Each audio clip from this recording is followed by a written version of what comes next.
Okay, so you're asking yourself, why are we doing a setup on a guitar?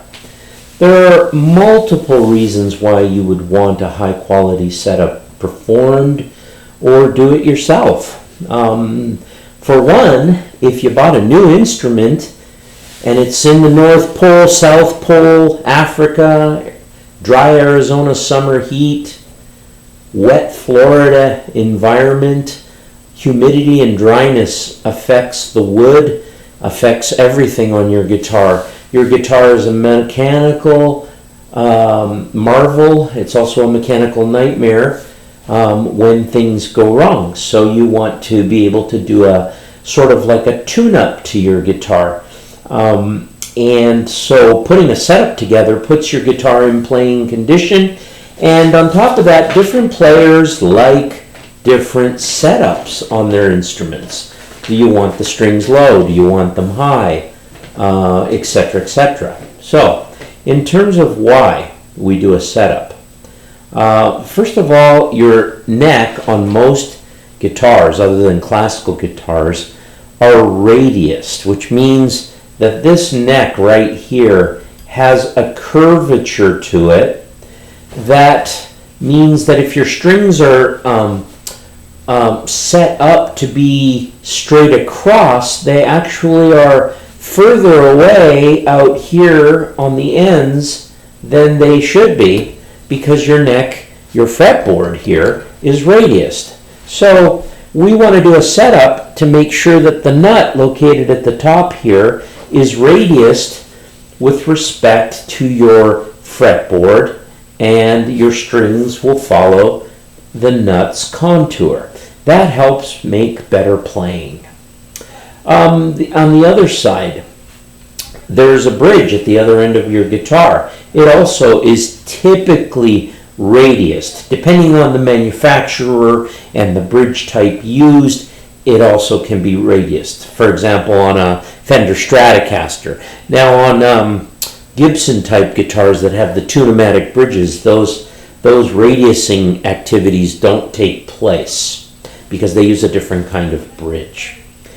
Why else are we doing a setup? Well, down here at the first fret is the first spot that people, when they talk about a guitar having great playing action, at the first fret is the starting point. When you buy a new guitar, it could be 30 thousandths of an inch at the first fret here. It could also be 40 thousandths. And I've set up guitars where the first fret here, it came in from a Chinese guitar, was set up at 60 thousandths of an inch. A really tough guitar to play. So by doing a setup, by using the digital caliper here that we will demo shortly, we can lower that. We can lower that to 25 thousandths. We can lower it to 20 thousandths. If you're really good, we can notch the slots up here in the nut to get the playing action at fret 1 down to 10 thousandths of an inch or lower if you like it really low. Why else do we do a setup? Neck relief. At the 7th and 8th fret, 1, 2, 3, 4, 5, 6, 7, 7, 8th fret, the neck is supposed to have a little bit of neck relief. Say 5 thousandths to 10 thousandths neck relief. Well, if your guitar neck has had its truss rod turned in the wrong direction, you might be getting a lot of fret buzz. So you need to do neck relief adjustments to improve your action, but more importantly to reduce buzz. I want to say that again. You don't use a truss rod to set your action. You use a truss rod to do a final set point if you need to get a small buzz in or out of the guitar by changing the shape of the neck. But to start with, your neck at the 7th and 8th fret needs to have a little bit of a radius to it. Number 4, why can't my action go lower? You have a guitar. You want the strings to go lower. Well, Maybe you have bad truss rod settings.